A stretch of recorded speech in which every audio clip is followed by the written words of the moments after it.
as all the structures of our former reality come tumbling down, it can feel like a giant river is racing through our culture, through our world, and through our lives. And we need to learn how to navigate this river. We need to learn how to harness the energies that shape the river and shape our lives. And today's guest, HeatherAsh Amara, will be talking with us about these energies of wild, willing, and wise. Join us to find out more. Soul Nectar Show, the Soul Nectar Show. You're invited, delighted to discover who you are. Anything is possible if you believe. So join us on this beautiful journey. Soul Nectar Show, Soul Nectar Show. Well, hello and welcome to another episode of Soul Nectar Show, that show where we talk about all things essence, where we gather around the campfire and we share our stories, the connection to that which is greater than us, to the big mystery beyond the veil, to those synchronistic moments that lead us inexorably to a deeper understanding of who we are and what we're doing here on planet Earth at this time of the Great Awakening. And woo, there's a lot going on the planet, everybody. I'm your host, Kerri Hummingbird, as you know, and I love having these conversations week after week, just exploring different topics. And I love to invite people that I know to come on and share some wisdom with us for these times. And I couldn't think of anybody better than to have my first real mentor, HeatherAsh Amara, come on and come talk to us about these wild times that we're in that are, you know, it is a little bit like a rushing river, you guys. And you know, we need to have some river skills. And so HeatherAsh has just completed her newest book called Wild, Willing, and Wise. And I have a copy of it. And I'm going to see you tomorrow night, HeatherAsh. Yeah, so excited. This book is offering us a way to harness energies of wildness, of willingness, and of wisdom to be able to know when to paddle, when to rest, and when to jump naked into the river of life. And it also, for those of you who love these conversations about divine feminine, this is a reimagining of the maiden, mother, and crone archetypes, which is super cool. And we're going to be talking about this with HeatherAsh today. And if you guys don't know who she is, I'd surprise you wouldn't know who she is. But in case you don't know who she is yet, best-selling author, mentor, land steward. And she weaves together earth-based wisdom, mindfulness, and practical strategies for creative and compassionate change. She's the author of 9 books, including the bestseller Warrior Goddess Training Series and the 7 Secrets of Happy and Healthy Relationships. And she lives in New Mexico now, but she used to live in Austin, where I live, and that's where we got to know each other. And I studied and apprenticed with you for how long? Like about 6 years or something like that, a long time, the beginning of my journey. I was a very different person then. I love and bless that version of me. And I'm so grateful that she did all the work she did, because otherwise it wouldn't be who I am today and standing here with you and having this conversation. So gosh, it's just before the call, I was telling HeatherAsh how awesome it is to just see her again and to be in her energy. And if you remember, the first day that we met was at the conference to Be the Change. And it was my first fire walk, actually, but I met you hours before that at your talk about the book that you were putting out. I can't remember what that book was at the time, and I walked into the room and there was like this gong, like a gong, kind of like vibratory energy. And I thought, what the heck is this? Who is this person? I must know. And I got to know who you are pretty intimately. And that was really beautiful, the time we spent together, and so grateful for you and the work that you do in the world. And it's so great to have you coming back to Austin tomorrow. By the time this goes out, well, this will have already happened. But by the way, guys, this is 888 portal. So like we're having this conversation on 888, the Lion's Gate. So let's activate some goodness today. Yeah. So I thank you for being here in your traveling home. And I'm so grateful to have you make some space to have this conversation. Thanks, Kerri. It's such a delight to be here with you. And I'm halfway between, well, I'm almost to Austin, like 4 hours out. So I love that I can just pull over and set up the internet and do an interview with you. And that's wild. That for a lot of people, that's living on the edge, right? It's like, nope, I can just set up here, do my internet and have the conversation. Yes. I'm in Independence, Texas right now. I'm like, this'll work. That's a great vibration. right? Fantastic. Yes. Yeah. So tell us a little bit about if you guys haven't read her books, Warrior Goddess Training is a beautiful book. I was actually around at the beginning of that cultivation of that medicine was a culmination of years and years and years of deep work that you've been doing with women to then put it all together in this package called Warrior Goddess Training, which is now launched you into, I don't know, like a decade of work in that regard, something like that, maybe a little bit less. I can't remember, but time is fluid, as we know. But that's amazing. And now you've got this book, which I honestly really enjoyed, The Wild, Willing, and the Wise. So tell us a little bit about your inspiration for bringing this out right now in the world. Yeah, absolutely. I started working on this book 3 years ago, and it actually started out as a very serious memoir about my divorce and which Kerri was in the middle of. And so there was a lot going on at that time. And it's a really beautiful, I finished the first rough draft. It was really emotional to write it. And I talked to my business coach and she's like, do you really want to be writing such a difficult book and then having to live it for the next year because you have to live the book once you publish it because you're talking about it all the time. And I was like, probably not. So we talked about it. And what I recognized is that I needed more lightness in my life. This was mid-pandemic. There was so much change happening around us. And I thought, what do we humans need? And I had been reading a couple really lighthearted books that were deep workbooks around. One was around self-love and one was around something else. And I was like, yeah, I want to write something like that. That feels good. And the inspiration of bringing in the maiden, mother, and crone, I've been teaching about that. And I had this just opening of could I do these two things together? Could I do something that was a workbook and use maiden, mother, crone as the kind of scaffolding? So that was the original seed. And then, of course, it did its own thing as they do, these baby books. Yeah, I love that. And I feel like it's, for me, when I look in the landscape in our culture and in our world right now, the river is racing. It is really wild. It's unpredictable. It's tearing that patriarchal Piscean age down to the ground, to the nuts and bolts, down to the studs, and even taking the foundation away. And wow, we all prayed for this, but now what? Right? Whoa, yeah. Be like, woohoo, we've been praying hard for this for decades, right? And here it is. And we're like, whoa, where's my life preserver? How are we going to navigate this time? Exactly. And that's what the book is really about, skill building in both rough times, but also in calm waters. Because we also need to cultivate skills of rest and cultivate skills of looking at the beauty around us and reviving and getting energy for when the next rapid comes. Otherwise, we're not going to be sustainable. So I love just each of us understanding, the river, it's high. There's lots of rapids and we still must play and jump in the river naked. We still must learn how to rest. And we need more skills for how to navigate so that we're not getting tipped over all the time in our boats, that we can actually stay centered in our own boats and be on a journey with other people.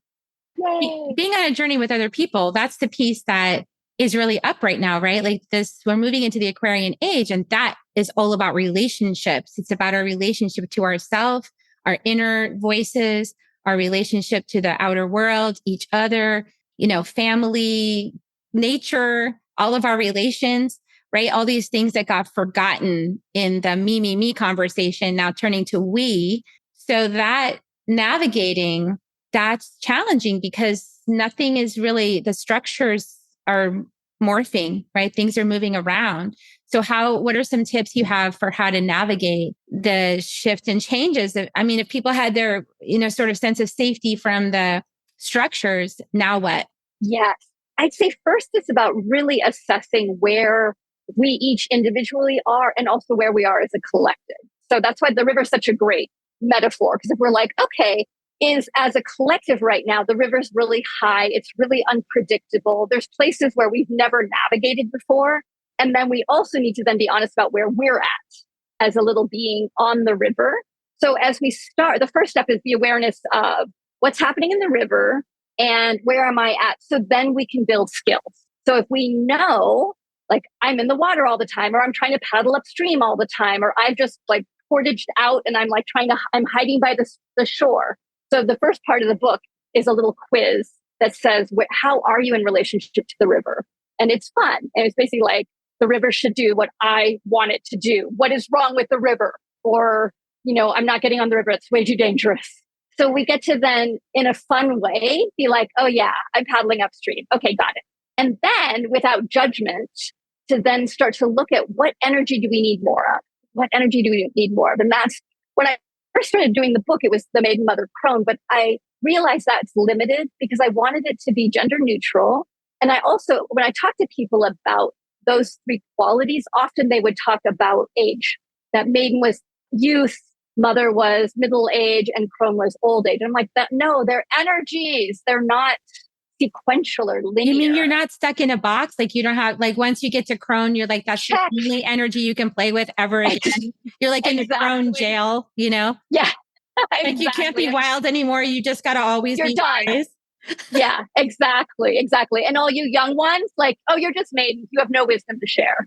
So I'm like, let's blow that up. Like we're blowing everything else up. We're blowing gender up. Yay. We're blowing youth doesn't have any information and elders are always wise. Also blow that up.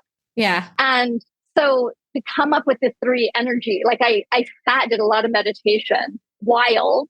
We all need more wild, I think, right? To be more feral in a way, especially if structure breaks down, to find our wild again, and that creativity and curiosity and excitement and joy, regardless of what's happening around us.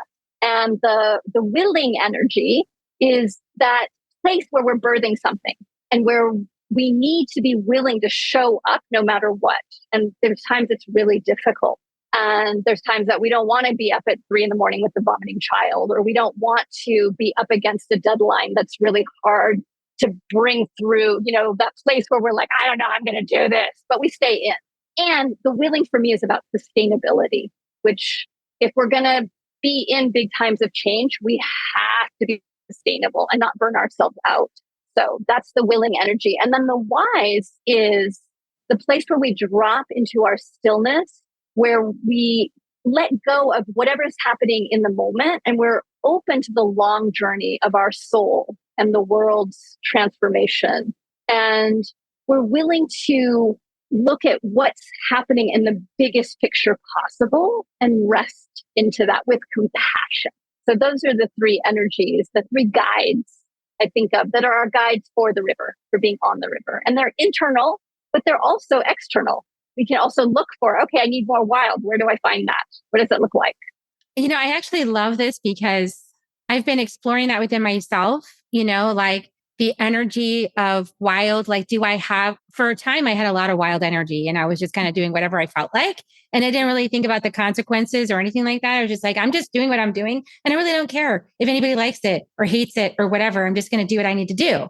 That has consequences, I found out. So now that I'm in the wisdom of that, is like, I want to be more measured with my wildness. I want to be more aware of my surroundings. I want to be more conscious about how I bring my wild forward, and in a way that really honors the space I'm in. Really want to be present to where I'm at, but sometimes that can become a little trap for me to not bring out what really is coming through. Wildness just comes through. It's not an energy that you sit back, assess, and review and figure out if that's the correct thing. And that's what I've been doing a lot from the wisdom part. Like, oh, is this really how I want to speak in the world? Is this really what I want to say about this political climate or whatever's happening? And then also because I have way too much wisdom now, like from all these studies, then it's like, can I be empty? Can I just be the empty cup? Can I be the blank canvas? Can I go back to beginner's mind? And I had this, I lead my groups on shamanic journeys, and I had this journey to an elder in the Karo tradition, which we study. And the elder said to me during the meditation, with all this knowledge in your head, how will you keep joy in your heart? And it really touched me. So speak a little bit to that. Like, how do we keep joy in our hearts with everything we know from our wisdom of our years? Yeah, absolutely. And it really is about, when we work with these three energies, sometimes we have to turn the wild down or turn the wild up. And when we're honest with ourselves and we can see there is an impact of excess wild. And so when we start to recognize that, we can start like, okay, where's the balance? And it's the same thing with the wise energy. I think of that as excess wise. Oh yeah, I already know everything. And we start like getting defeated in a way. Or there's two things that can happen with excess wild. Either we start controlling everything around us of like, oh yeah, here's what you need to do. I have the wisdom. I've worked hard for this. Let me just tell you what to do. And without actually feeling into the human about where they are on their journey, we get like, I know where you should be on your journey. Bullshit. Actually, we don't. Mm-hmm. And yeah. I faced that a lot with my 25-year-old son recently. Oh gosh. So, I've had a whole lot of like, you don't know nothing, you know? Exactly. I know. My goddaughter is 26 and living with me. And and I'm like, I remember what it was like to be that age, excess wise, right? That's not tested. And usually like a huge dose of wild because not tested yet. And so what relaxed me around that was seeing this, we went down on a vacation for my 55th birthday down to Mexico. And we went to this club, which I don't ever go to these clubs anymore, but we just went to get to the beach. We had to go to this, taboo club.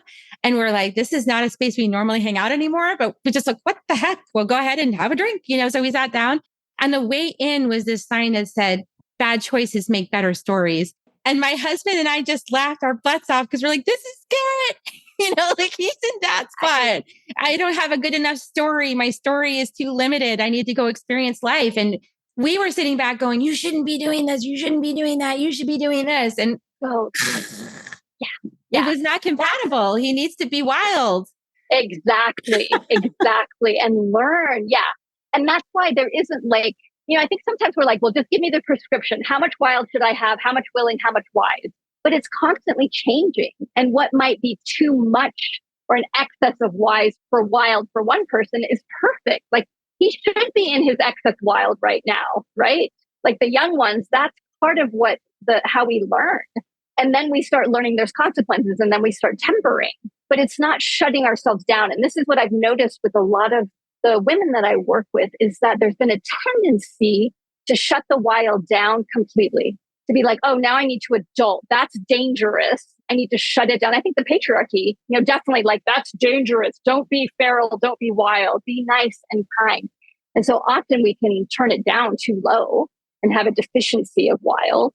And we need to figure out how to break out of the limits that we've created. And it's over and over and over again. We don't do any of this just once and then we're like, check. I'm now balanced wild for the rest of my life. It's flow. It's being in relationship with the river and the river's changing constantly. So we get to learn how to change constantly with it. Yeah, I'm really feeling what you just said. And I feel like it has to do, the shutting down of the wild as an older woman has to also do with that lifetime of repeated experience of like losing like credibility, right? If you're like anything more than logical. And if you're woo, or emotional at all. Yes. Spiritual, or if you have intuition. And I feel like that's what we're here dismantling as part of this. If we're going to say the river is a divine feminine, just rolling on through town, which it kind of feels like it is, then feminine's coming in and we're just going to whisk all those structures right down the stream, the river with us, right? It's tumultuous. But it needs to happen. And I feel like even as I say that, I love my boys. So there's no way do I want to disempower any masculine person. And that's why I think it's important to also really talk about how these energies run through the masculine and the feminine energies run through every body, no matter what gender you identify as or that you biologically look like. It's just energies, right? And you've talked about this a lot in our training. So tell us a little bit about that and how we can all be included in this feminine river that's rolling on through town. That's part of the whole patriarchal structure is like, oh, if the feminine gets in power, the feminine's going to repress and do just what's been happening. But I rarely use the words, honestly, feminine and masculine any longer because I feel like it's part of the old structure and we have an image in our head the moment we say those words. So that's part of what I did with warrior goddess training is that it's so hard because the way of our brain is wired, that goddess energy is about flow and creativity. It's the river. It's uncontrollable and unpredictable and incredibly beautiful. And all of us have that goddess wild energy that's also very deep and can be very still. And that's what's the changeable aspect of nature, we can say. And that the warrior energy is the steady. It's that intent, clear focus. What's next? Linear, methodical. And that's a beautiful energy. And we also need that energy. So it's not like, oh, we only need this one energy. That's going to just create another imbalance. Sometimes I've seen people that are like, patriarchy now. And I'm like, that's not the answer either. It's about coming back into balance and harmony with our own energies and whatever archetypes we use, whether it's warrior and goddess, or whether it's wild, willing, wise, or the puma, the eagle, the snake, whatever the metaphors are, that we understand that each of us has these energetics in our system, in our being. It's part of our divine creation. And that as a child of the divine, we have different parts, we have different flavors or different colors or different rays of energy. And so as we get to know each other, we can recognize, oh, I have a lot of warrior. And I love that. And I might want to turn the goddess up a little bit, but I'm never going to be, for example, I'm never going to be pure goddess energy. And some people are. They're very fluid and flowy, and they actually need to learn how to bring more of the warrior in, for example. So I love this idea of, instead of black, white, you got to pick one, that we're tuning, and that the tuning is happening. This is such a feminine thing, right? Because the patriarchy and the old structure is like, let's make it easy and get there as quickly as possible. And we're like, no, relation, like the new paradigm that's shifting, that we're coming into, is relational, and it's a dance. And there's joy. There can be joy even in the most difficult times. And I think that's critical for us to get fluid, joyful, and looking at where we're going. Yeah, I'm really resonating with what you're saying. And goddess energy is something that the river herself, it's like, if you're not having space, I've noticed in myself, whenever I'm not having, like, let's say I'm just completely intent and focused and like, here's my intent. What's my next message? What's my next step? Where am I going? Laser focused, right? And so I have a lot of that kind of what my husband would call yang energy from his martial arts training, right? So I have a lot of that yang. And it's like, where's my yin? And what I found is that our society that has been constructed with patriarchy is kind of built around a lot of that yang energy, but it hasn't allowed spaciousness for wild, for like wandering, like daydreaming, imagining, being, wondering what could be possible. It's like there were so many times I've gotten these images of where we are in humanity from a higher perspective, which is that we're all kind of in this mudstorm, like this stuff's just conditioning is just flying all around, and we're releasing it, and it's muddy, and it's just like chaotic and confusing. And we're all trying to like dream from that space what we want, but all we're dreaming is like what we already think is possible. And what they keep saying, my guides keep saying, is like, no. Like, there is infinite possibility. Like, if we get above the storm cloud, we will see, oh, like I could light up the sky with a rainbow today. There's like so much that's possible that in our limited, we don't know that we can do that. And the only reason I knew that was possible is because I saw the shamans move the clouds, like actually ask the clouds to move. And then the clouds moved. And then as soon as the ceremony was done, the clouds came back. So I started realizing that woke me up. There's more. Whoa. Relationship. Yes. So cool. I love that. Yeah, it's so true. It's so cool. Yeah, I so agree. And it's just such a beautiful image. And what popped into my head is like, on the river, there's times we have to like pull the kayak out, or the canoe out, or the vehicle, that we have to pull it out so we can get out of the churniness and settle and see a new vision. And we need each other to help vision like that. That's having role models like the Kerri, like going places where we get out of our little bubble and realize, oh, there's more, that we can then take that back into our communities and nourish and feed and inspire our communities to also dream bigger as well. Which takes stillness and presence. And I wouldn't just say beyond meditation, because sometimes I like contemplation. It's like allowing the ideas to swirl and rise, right? So the asking of what now, or what if, or what more is possible, and then allowing the divine within to sort of present new ideas to us. And you had a great exercise, I remember, for this in training, of like imagining that there was a well inside of us and we could actually drop a pebble down. So would you like to lead us in something like that right now so we can all dream a bigger dream? On 8/8 Lionsgate, Absolutely. retroactively effective for everybody watching, whenever you're watching. We're still putting the energy, feeding the energy in. Yeah. Yes, I love that. Yeah, so if everyone wants to close your eyes, if you can, if you feel comfortable doing that, and just settle in for a moment. And breathing into your heart for what are you yearning for most in your life and for the world? So what is the thing that you're like, oh, I wish there was more of this in my life and in the world? It could be anything. It might be peace. It might be joy. It might be healing. Giving yourself permission to feel into the depths of your heart of what you're yearning for, what quality, what energy. Just breathe into that for a moment.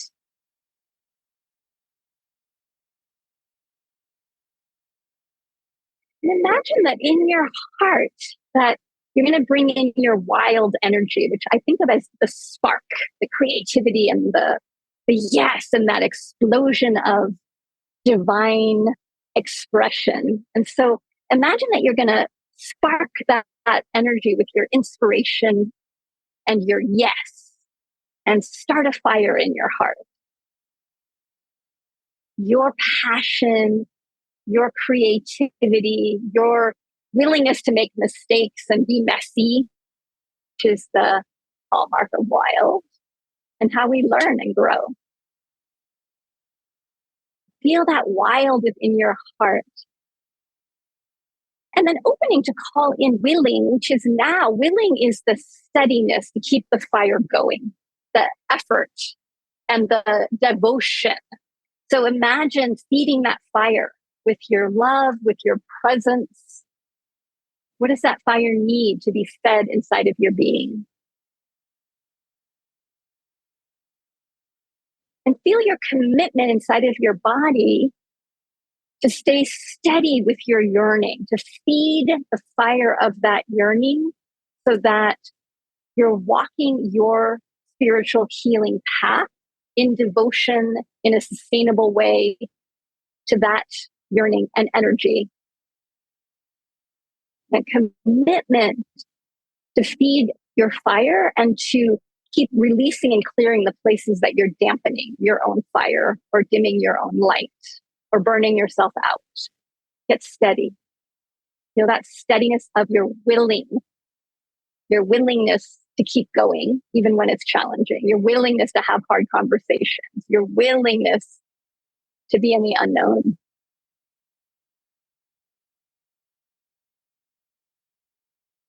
And then calling in our third energy of wise, and that is about the capacity. Wise is about compassion and also being able to bring that fire into coals so that it's really sustainable over long periods of time. So as we call in the wise energy, imagine these beautiful coals that can last all night. Let's think about wood stoves that you dampen things down so that the coals last. And that's how our ancestors would move fire. If they would burn it to coals and wrap it and carry it to different places. So imagine this coal in your heart is the seed of your wisdom and the wisdom of your ancestors, the wisdom of the earth and the plants. The wise is our reconnection to all of life. And that this coal of our wisdom in our heart has been passed to us from our ancestors, from the divine, from life. And so feel how precious the seed of that coal is, of your wisdom, of your connection to the invisible realm. Stillness and listening deep to those coals within us.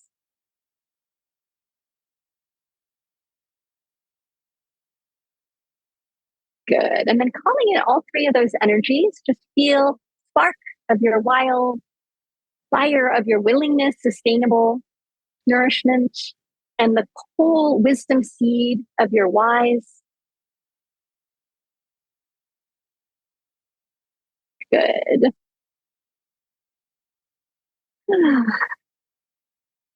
And when you're ready, holding all three of those energies, go ahead and open your eyes.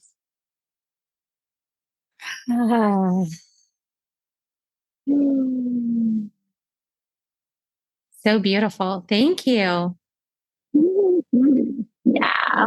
And we can play with which energy do we need most at this time in our lives, and nurture and call and water those energies. Yeah. Beautiful. Thank you so much for that. I just felt so inspired to ask you. I always loved in training the beautiful meditations that you would offer from your own presence, and really deeply grounding, and lets everybody drop into ourselves and find the answer. I love that. Thank you for doing that for us. Mm-hmm. You're welcome.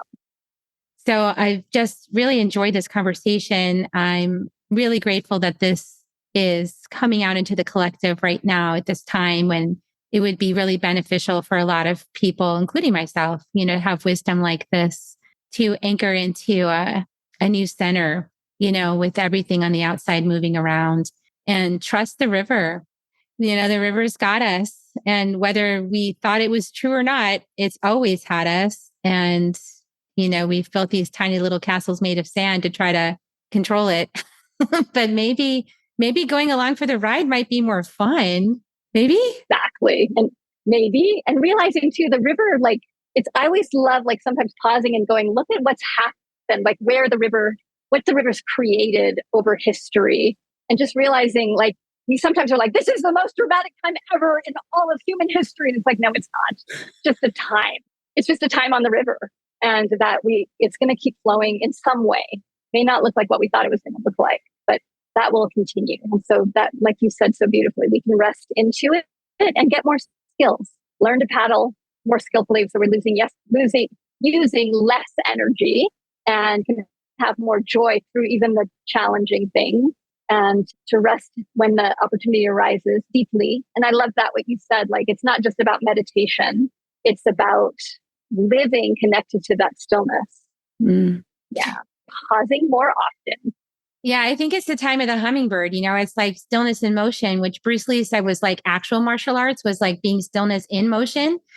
And yes. Thank God this little bird came to me, because boy, I was never present before. So I needed a lot of help to get present. I was like, my mind was always going, and I was never in the moment. So yeah, I mean, I think that we get the help we need to get where we're going. And yeah, we're doing this together.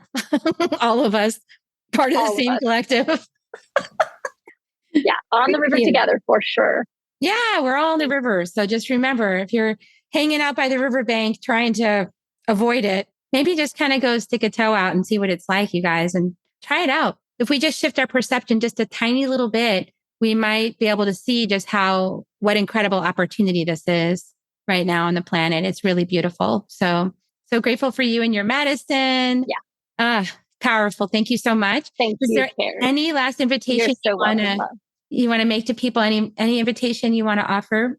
That the book has meditations that are part of it. So if folks want to go to Wild, Willing, Wise, I did meditations for each of the different energies, and also for the warrior heart practice, which I did a simple version of this really beautiful practice of helping us get out of struggle and suffering. I guess this is the best way to put it. Yeah. And stay wild, and may we keep deepening into our compassionate wisdom. Beautiful. I love it. Oh, so much love to you. Tomorrow I'll give you a hug, and look forward to seeing you in person. I look forward to it. And in the meantime, everybody, go check out her book. It's Wild, Willing, and Wise. It is on Amazon. You can get a copy, or you can go check out the website to see the book tour. She's on book tour now, so you might even be able to see her, and give her a hug, get a book signed. So go check it out, and I'll put the links in the show notes below. And we're going to give kisses. So here they come, everybody. We love you. Thank you for sharing this out with everybody who might be interested, and not in any kind of like judgy way or like you really need this information way, but just kind of like, hey, this is a really cool interview. I really liked it. I'm sharing it out with you in case you might like it too. This is something I'm doing. Just share it out from your heart if you feel inspired. And we're going to give kisses. Okay, here they come, everybody.